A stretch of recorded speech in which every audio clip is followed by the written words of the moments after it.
Hey boo hey, it's me, X Mayo. I'm a comedian, writer, producer, and taco expert. Also, when it comes to confidently managing my finances, your girl is a beginner, for sure. So I want you to join me on The Dough, Lemonada Media's new 10-episode podcast series as I dive into better understanding the financial trapdoors that any of us could fall into. And I've fallen, I keep on falling like Alicia Keys, okay? But if you've ever stayed in a bad relationship to avoid moving out costs or just found yourself swimming in debt, you are not alone. Each week, I'll be exploring all types of financial flops and money myths that stand in the way of our financial freedom. On this show, Cash is queen. We hardly know her, but baby, we are determined to be her best friend. The Dough is out now, wherever you get your podcasts. Can't get enough of your favorite Lemonada Media podcasts? By subscribing to Lemonada Premium today, you'll gain access to fun and inspiring bonus content from all of our podcasts across the Lemonada Media network. As a subscriber, you can listen to never-before-heard interview excerpts between Julia Louis-Dreyfus and her A-plus guests on Wiser Than Me, laugh along with Elyse Myers as she and her guests play a rapid-fire questions game on Funny 'Cause It's True, and continue to uncover new ways to make life suck less through our exclusive subscriber audio. Check out a free trial of Lemonada Premium today in the Apple Podcast app by clicking on our podcast logo and then the subscribe button. Lemonada.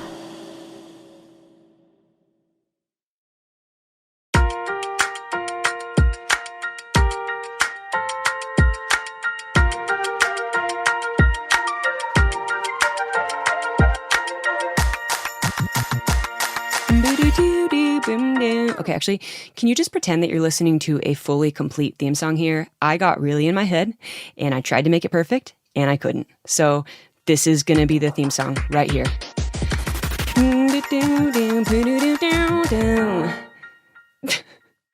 Hello and welcome to another episode of Funny 'Cause It's True. I'm Elyse Myers. I am so lucky to be talking to my guest today, Fortune Feimster. She is someone that I have wanted to chat with on this podcast for a while now, so today feels a little bit like a dream come true, like personally for me. We had a blast diving into character alter egos, hoarding wigs, and her start at the Groundlings Theater. Fortune is a dynamic on-screen presence, and somehow talking to her in real life in like a conversation is even better. We talked about Fortune's transition from entertainment journalism to stand-up comedy, the ups and downs of life as an actor and a writer, and also her life before comedy. So 2 things that are funny because they're true. Number 1, Fortune was in a well-known theater and sketch group called the Groundlings, which I mentioned in my intro, but the entire time she talks about it, I for sure thought she was saying growlings. So I said growlings so confidently without a single hesitation in my voice, and then I didn't find out until the listen back that was wrong. So perfect. And number 2, I got an unexpected sneak peek in how Chelsea Handler hires her staff. So that's really fun. All right, let's get into it. Okay, Fortune, we made it. We're did here. It. Look at us. It's funny because I follow your TikTok a lot, and you have these characters you do where, is it Barbara or no? Oh, do you have a name? Brenda, yeah. Yeah. And you have like the pearls, and you do like the blonde wig. Mm-hmm. And I really want to know how that started. Yeah, it's this character that I created on set one day. I was filming something, and they were way behind, and acting is all about just being able to sit around for 6 hours, 8 hours before you do anything.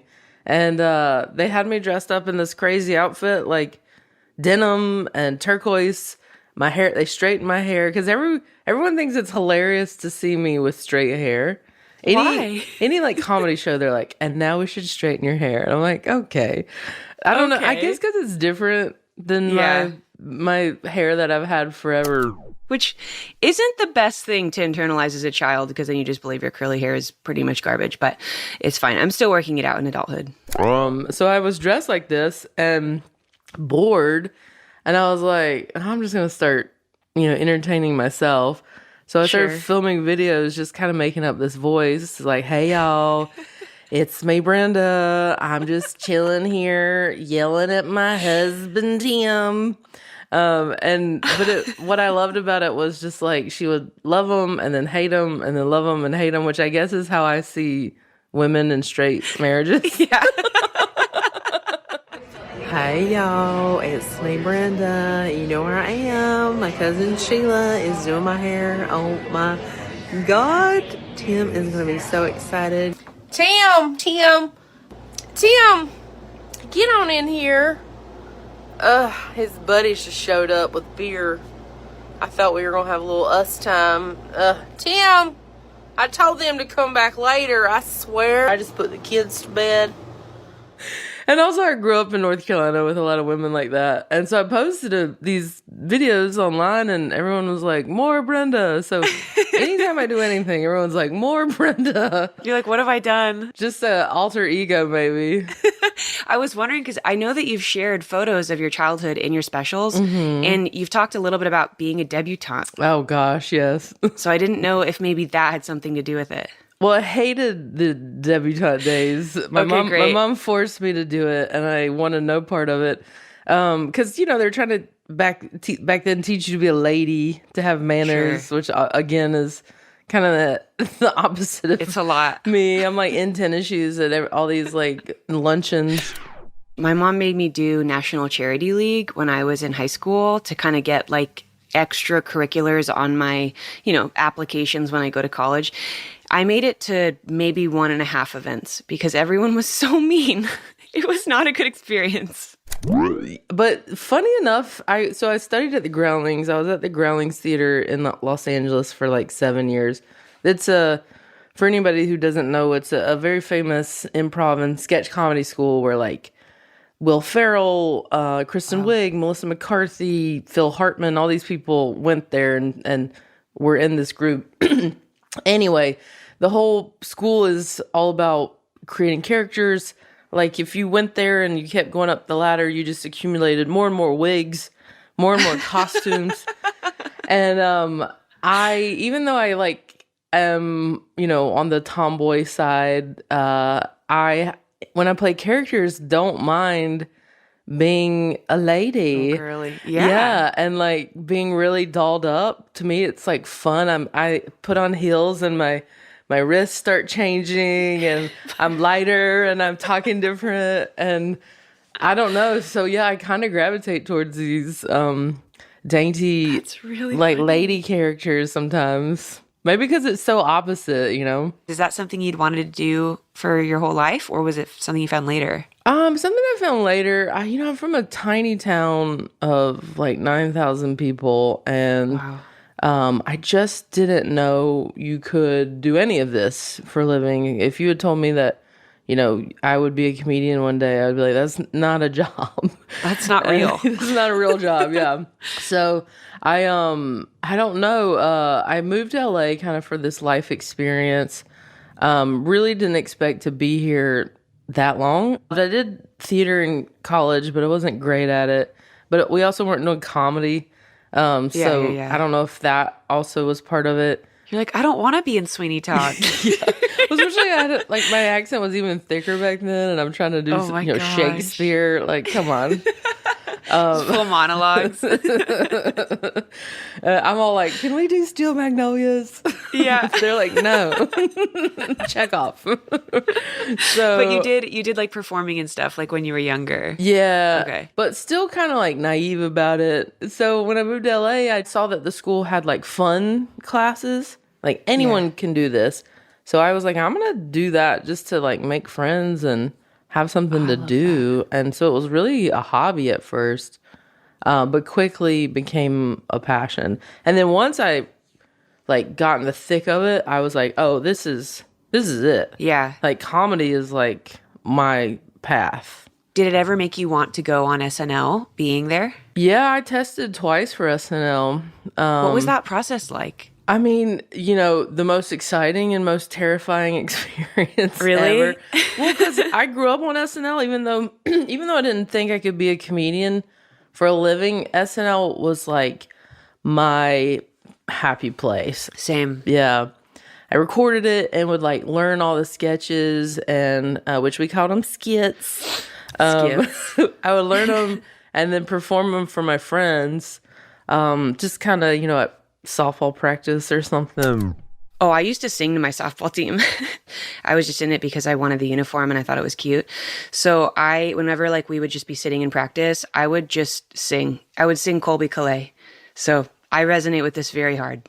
You would perform SNL skits for your friends? Mary Catherine Gallagher days. Like that. I dressed up like that for like our senior year performance. And I love like the cheerleaders, like all the silly characters is what I gravitated towards.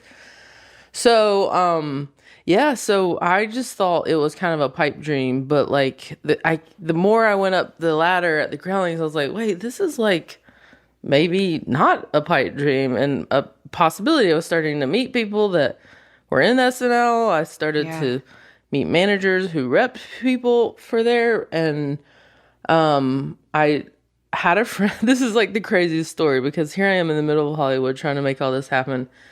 And a friend on maybe, I don't know if it was MySpace or Facebook, it was 2009. And she was like, oh, my friend is a producer at SNL. This is like a friend from home, my tiny town of 9,000 people. She's like, oh, my friend's a producer at SNL. She's like, she said, if you make a tape, she'll watch it. And I go, what? And she goes, yeah, she told me if you make a tape, she'll watch it. And I was like, oh my gosh, that can't be real. Like, she goes, we went to college together. We were sorority sisters. And that's what she said. And I said, all right. I didn't even have a manager. I didn't have an agent. I had nothing. I was in the Groundlings in the advanced program. That doesn't just like happen. Yeah. So I like went at home. I'm like doing what I think is funny in front of a white wall. Oh no. Crazy characters. My roommate's filming it. And I sent it in, didn't think it would ever see the light of day. Months went by, and it was like near the end of summer, I think. I just gotten a manager, like I'm telling you, like a week into having a manager, and I get a phone call. It's like 3:00 in the afternoon, and it's this producer from SNL. And I'm like, what? She's like, hey, it's Lindsay from Saturday Night Live. And I was like, what? And she was hangs like, up. Yeah. No, it isn't.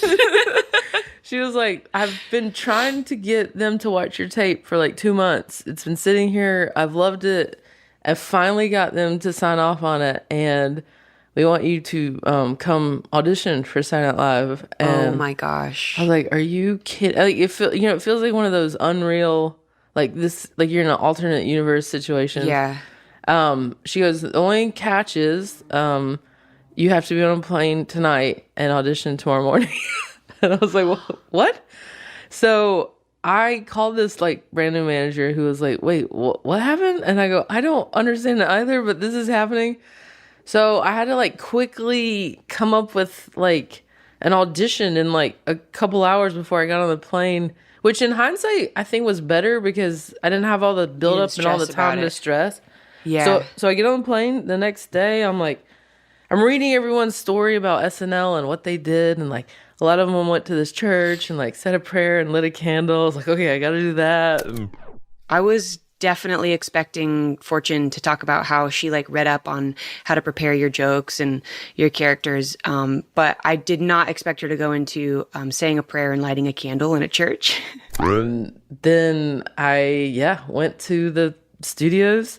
And they put you in hair and makeup because they film it. And I'm in someone's dressing room. I don't remember at the time. And then that was the year of like Kristen Wiig was there and Bill Hader and but they were quite a few years into it. They were looking for like the new generation after them.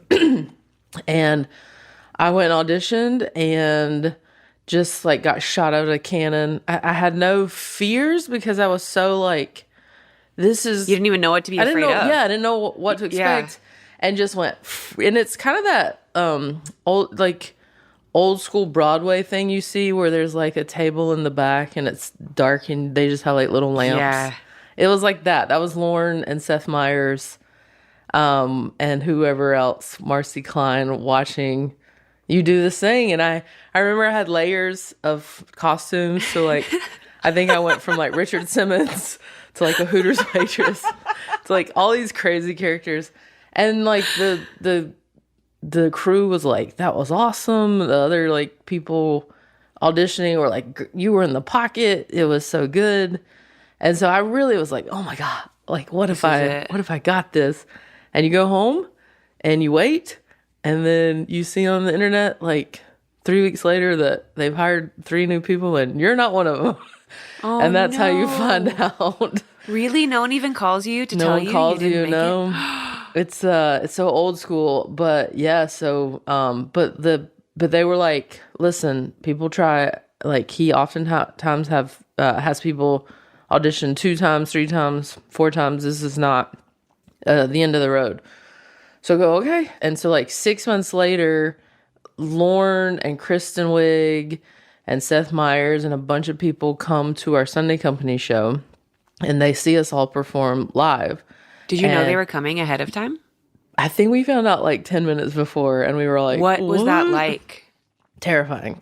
You're just like, you're just so nervous, but you gotta just, your instincts kick in to just like push through. And I was doing this Girl Scout character at the time who eats all the cookies that she's supposed to sell. And that was me. I used to do that for my chocolate bars in middle school. I was like my biggest customer.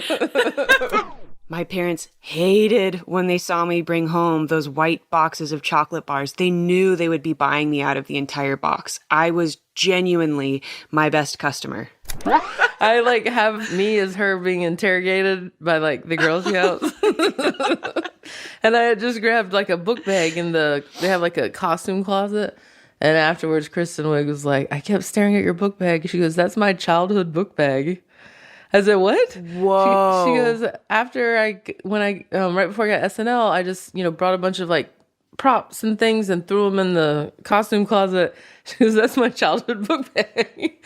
I said, that's so wild. Oh my gosh. And then they brought 9 of us out that summer from that group, because we had a really strong group, to come audition again. But the problem is you've given them all your A material already twice. Yeah. Like, he's seen me now audition on video, audition in person, and then characters on stage. I got to do all new stuff from all of that. I would say that audition was good, but not as good as the previous year, and just didn't get it. And, it's devastating at the time because you think that was it. That was my chance, and now it's gone. And that was the dream for so long. So you're like, what's the new dream? Okay, we have to take a quick break, but when we come back, Fortune tells us how she reimagined her dream after not making it to SNL.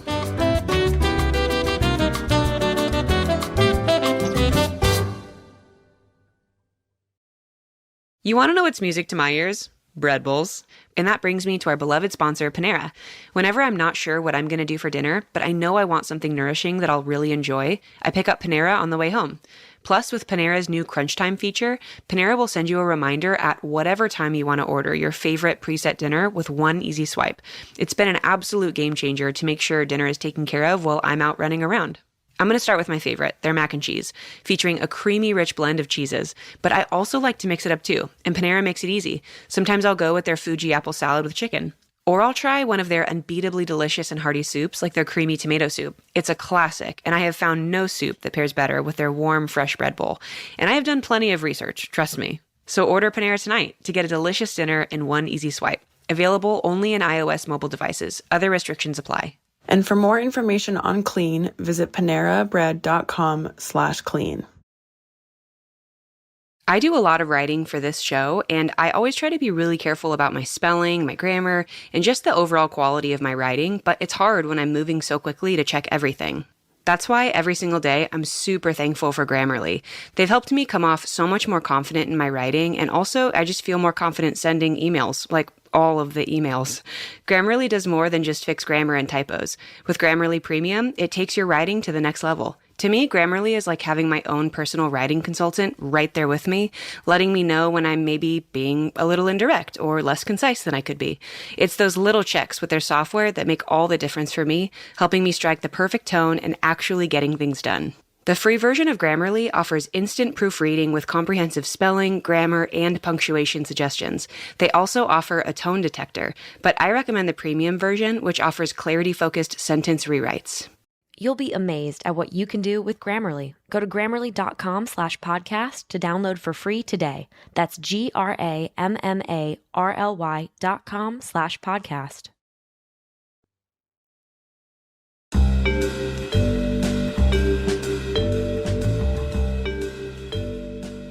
So how do you even begin to pivot after not getting a callback for SNL? Because I feel like that would be so hard to kind of reimagine what comes next. I mean, this business, you get so many no's that you just learn to it sucks. You cry and your dreams are shattered, but you just have to you have to pivot. There's no option. Right.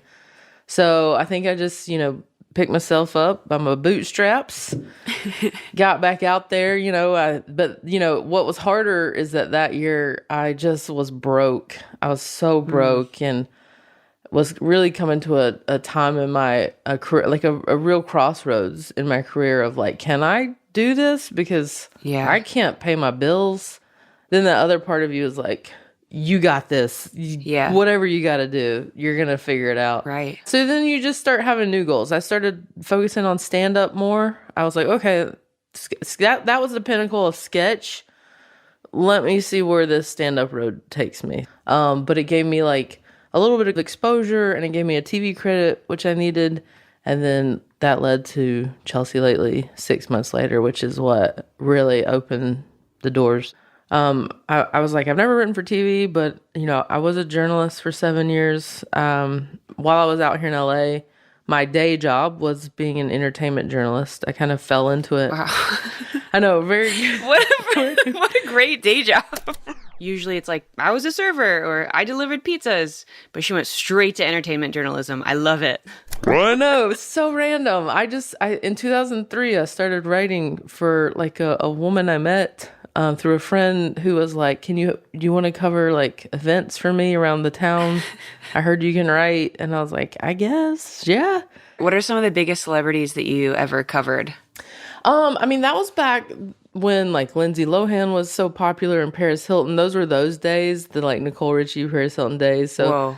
I Anna Nicole Smith, I would see all of those guys at red carpets and interview those people. But I always loved the legends. I interviewed Julie Andrews twice. That blew my mind. I went to the re-premiere of Mary Poppins and interviewed her and watched Dick Van Dyke watch himself in Mary Poppins and sing along. Shut up.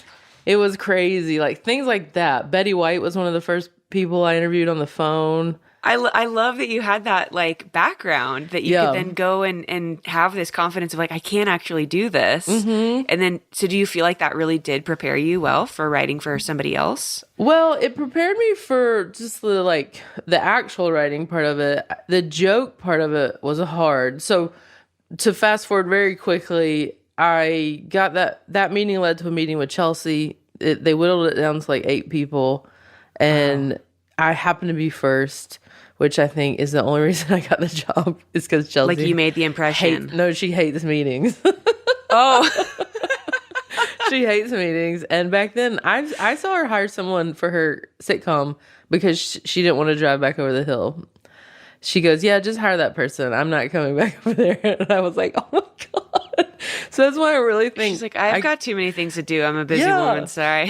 And I think I got the job because she liked me and I was the first one. But I mean, that's also a huge testament to you, though. I'm sure some of it was that she's I just didn't want to sit through the other ones. But you weren't bad. You know what I mean? You were good enough for her to be I feel good with this. Let's do it. Well, I think she remembered, because I brought up that Hooters character. I used to play this Hooters character named Darlene Witherspoon.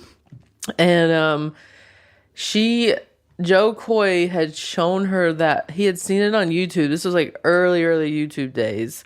And he saw it and showed it to her a year before I came in there. So I think everything started coming back. Oh, that's the girl from that video. Because he said they laughed about it for 30 minutes. So wow. It was just all these things coming together, It did feel meant to be in a weird way. Do you think you would have ended up in a different spot if you would have actually made it on SNL versus the route you took with Chelsea lately and all that? Yeah, I've thought about that. I've worked with a lot of SNL people since. Tina Fey and I did a pilot for her, and then she ended up. Oh yeah. I sold a pilot with her, so I got to work with her. Chris Redd was on SNL. He was on that sitcom that we hired him before that was kind of his first break. And I did another sitcom at one point. And Lauren was part of that. So I met him and he sent me flowers. And so that world's still, I'm still around that world. Time for another break. When we come back, Fortune tells us more about her pilot with Tina Fey.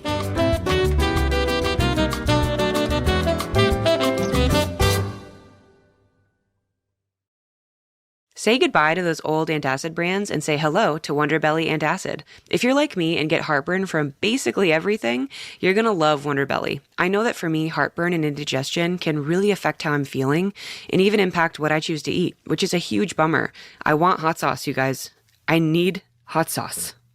Wonder Belly's chewable antacids instantly get rid of heartburn, acid indigestion, and a sour belly using the same active ingredients as many of the leading brands. Only Wonder Belly doesn't have talc, artificial dyes, artificial sweeteners, titanium dioxide, or GMOs.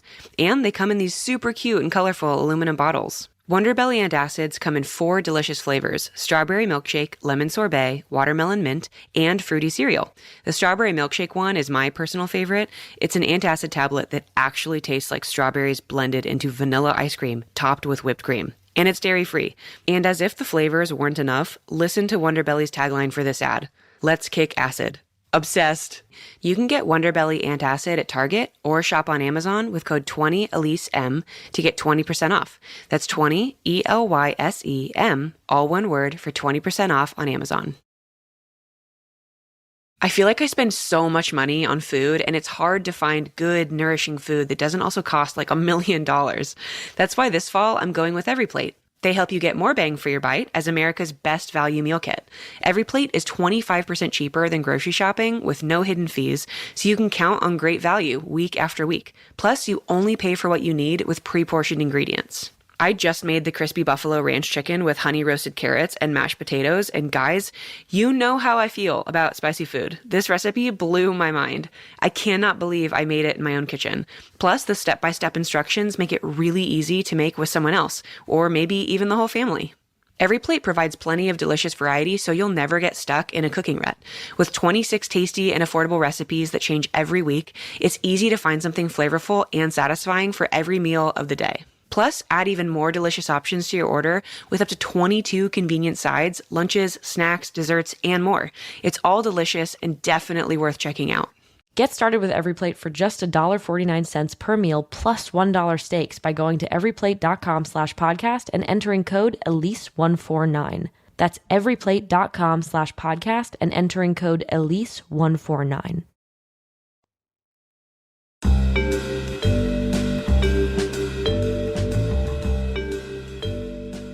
You brought up Tina Fey, and I wanted to ask because I saw that you had written a pilot with her, and it basically got all the way to the end until it didn't continue. And I really wanted to ask you about that process because I couldn't imagine making it all the way through, writing it, shooting it, all that. Like, what did that process look like, and what did it feel like for it to just not happen? Oh, that was one of the greatest and hardest experiences. Yeah. That was probably a harder rejection than the SNL.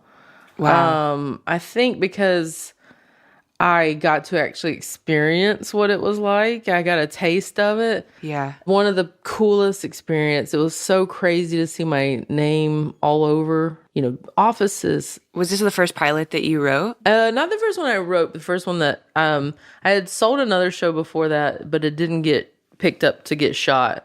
This is the first one I filmed. Wow. And because my name was in the title, it was everywhere. Offices, golf carts, costumes. What did that feel like? Oh, it was like the most wonderful, amazing experience. And we had so much fun shooting it. It was super funny. I don't know if I would say it was a little bit before its time because my character was gay and in the South. It might have been like a year or two too soon. But we did everything right. We did everything right. And it still didn't work. Like they said no. The president called me of the network and he was like, it was so close. And I'm like, I don't. Yeah, you're like, that doesn't help. That's not helpful for me. Yeah. So, you never know. And if it had been a year later, a year before, maybe it could have gone, who knows? But, and so when I got that no, that was because it's my story. I wrote it. Totally. Everything felt very personal. I just cried like a baby. Oh my gosh, I would do the same. I was like, that's why I was so curious to hear about that process, because it isn't like you're writing fictional people or for someone else. Like that was your life story in a way. Yeah. So to get all the way there and then for it to be a no, like, do you own that? Like, how does that work? Can you go use that somewhere else? Because for me, I'd be like, I'm just putting it on YouTube. I don't know. Right. Like, I'm just giving it away. I just want people to see it. I don't know. It's trickier when you've shot it. I could take it's my story. Yeah. Everyone's always told me I should take my story and make a more not a dark comedy, but not the cheery network version of it. I guess in this world, like with what you do, is there anything that you do for fun with your craft that isn't for work, that isn't for, getting the approval of studios? Like, what do you do to exercise this craft just as a hobby, if you do? Oh, wow. There's not even really any time maybe social media? Yeah, I mean, the Brenda things are like when I do that character, I also have this character, Deb, who is a spin instructor who never actually gets on a bike. She just sits at her desk and plays music and she goes, "Get on your bikes." And she does her hands like she's spinning. And so I just love the idea of she only cares about playing music, telling you to bike, and also points out all the food stops. There's a Panda Express. Oh, nope, my gosh. You gotta keep rolling. Come on, keep rolling. You haven't earned it yet. But I do love those crab rangoons, that kind of thing. So that stuff's fun for me because it takes me back to those Groundlings days, which were, even though it was like you're in a bubble, it's kind of it was stressful. It was very carefree. The business part of the business hadn't taken over. Yeah. Now I'm very much in a business, and I love it. I love that I get to make people laugh. But I'm on a national tour right now. So most of my weekends are spent, in these really beautiful, awesome theaters. But yeah, it's a cool job. I mean, if I were just an actor, you just kind of are in your bubble, and, LA is sort of a lot of people's home base, but a lot of people are going off to film different places now, but you don't really have that interaction with people. And so I love stand-up because I'm in every town, every city. I'm in restaurants and airports with people all the time. I meet people every day and people are really lovely. So when I see there's so much negativity online and there's so much going on in the news and I go, oh man, it's so bleak out there. And then I go on the road and meet the nicest people and I go, okay, people are still good. People are still nice. What has been a moment in this tour where you found that you're like, this is a highlight? Like, I want to remember this forever. Oh man, there's been quite a few of those. It's when I had my first Netflix special, Sweet and Salty, come out, I had only been doing clubs, and then that came out, and it did really well, and we put this tour up, and it sold out right away, and I was like, oh my God, that's never happened to me before. And then the world shut down. The pandemic happened. So that had been the break I had been waiting for forever. And you go, okay, well, I have to hope that it'll be there. And whenever this, who knew we'd still be dealing with this. Is this the tour that you were supposed to go No, on? this is the second one. Oh, okay. So it was a year later, that tour picked back up. And, during the pandemic, all these people sat at home. And so like 4 times the amount of people that would have seen it saw it. And so when the tour picked back up a year later, the venues almost tripled in size from what I was going to do. I was doing like... Could you ever have imagined that would have been the outcome? Because, you know, it felt like such a like, oh, there it went. That was my break, and that's gone. And, you know, those were like 500, 600 seat theaters, which I was like, oh my God, this is like crazy. This is it. And then it went to like, you know, 2,000 to 3,000 seat theaters. And I have chills. Oh my God. you know, we were at Denver, like all these like really unbelievable places where there's like a room, like 3,000 people in a room. I was like, that sound of like cheering and laughing was like, gave me chills. It was like, I never thought I could do this. And then I've been really lucky that this tour started, because then, so I filmed my next special, Good Fortune. It came out in the fall, and this is the tour. After that, it's a whole new hour though. Nothing that people have seen on TV. I'm going to eventually film this, and I'm just taking my time. I don't want to rush it. I just feel like everybody's just like clamoring to get content out there, and that's great because, you know, the beast wants the content, as you know. Sure. I can't imagine how much you have to put out. But I just want it to be good. So I want to take my time with it. I would much rather put out one thing that I am so proud of, and I personally would sit down and watch myself, even though it's me, you know, like, and want to show people, than put stuff out where I feel like I'm just like buying my time, and I'm putting the coins in the machine and like hoping one day I'll get like tickets out. I don't know. That made no sense, but you feel the pressure, right? Yeah. Like you feel like you're like, I just don't want people to forget about me. And I know, that's the thing. Everybody, you feel like if you don't do something for like a minute. I have like really successful stand-up friends who are crushing it. They're selling so many tickets. And I go, are you going to take a minute? Like, one person's tour's ending. I go, are you going to take a minute? And they were like, I'm worried I'll fall behind. And I'm like, you're like 10 steps ahead of everybody already. That you're not. You're good, but you got to take care of yourself. And I'm guilty of it too. Like, I'm a workhorse, you know. I'm really trying to work on work-life balance. I thought you said work whore for a second. I work on my work I've never whore. Heard of that. I've never heard that one. I take everything. No, give me that work, baby. I was just talking to Ron Funches, and he said something that has stuck with me since. He said, you have to know when you've won.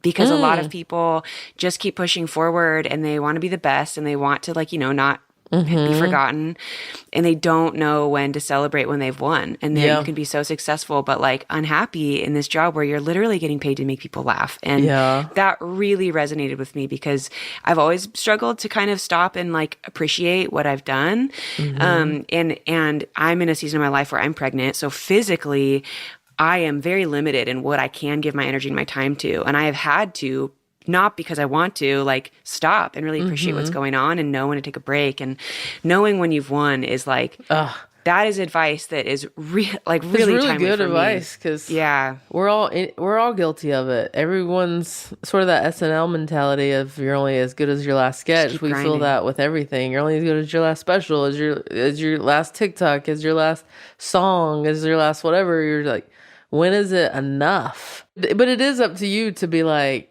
I feel good about myself. I'm doing things that I love and that make me happy, and it's doing well, and that should be enough.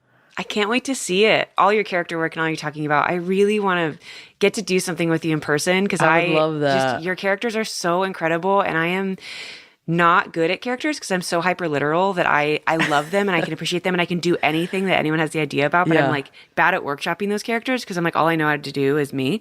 So I just want to study what you do. Thank you. But I want to study what you do and be able to do it with you someday, because you are just such an inspiration to me. So it's cool that I got to like hear you talk about it. Well, I'm always enjoying your videos and impressed that you're, singing and then all of a sudden like doing these fun videos. And no niche. I just decided I love to not it have though. a niche. You're very talented. It's fun to watch. Thank you.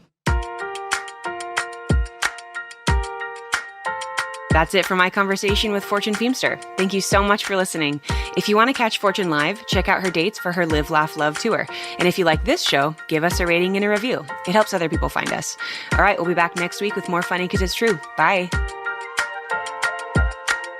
There's more Funny 'Cause It's True with Lemonada Premium. Get access to all of Lemonada's premium content, including My 5 Questions with Chris Olsen, which came out last Friday. Subscribe now on Apple Podcasts. Funny 'Cause It's True is a Lemonada Media and Powder Keg production. The show is produced by Claire Jones and Zoe Dennis. Our senior producer is Jamila Zara-Williams, and our associate producer is Oha Lopez. Rachel Neal is our senior director of new content, and our VP of weekly production is Steve Nelson. Executive producers are Stephanie Whittles-Wax, Jessica Cordova-Kramer, Paul Feig, Laura Fisher, Kesla Childers, and me, Elyse Myers. This show is mixed by Johnny Vince Evans, additional help from Noah Smith and Ivan Krayev. Our theme song music was written by me and scored by Xander Singh. Follow Funny 'Cause It's True wherever you get your podcasts, or listen ad-free on Amazon Music with your Prime membership.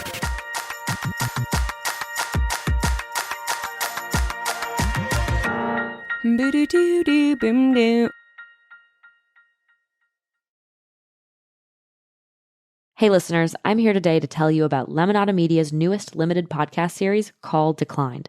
This 10-part series takes you through the journey of 2 exceptional women from incarceration to freedom, ultimately leading to the creation of the Returning Artists Guild, an organization that uplifts the artwork of currently and formerly incarcerated artists across the country. Call Declined premieres November 27th wherever you get your podcasts. What's up, everyone? I'm Delaney Fisher, comedian and serial entrepreneur. And I'm Kelsey Cook, comedian and, I swear this is real, a world champion foosball player. On our podcast, Self-Helpless, we dig into everything from heartbreak to career burnout to the wild stories from our 20s and the many anxieties we've experienced along the way. We're often joined by guests who range from celebrities to renowned health experts. And together, we'll unpack big topics like deciding whether or not we want kids, building your dream career, strengthening self-trust, and much, much more. So join us every Monday for an unfiltered, entertaining, and honest conversation with friends where you don't even have to leave your house. If you're not wearing pants, we will never know. That's right. So listen to Self-Helpless wherever you get your podcasts. Yes. Yes. Yes. Yes.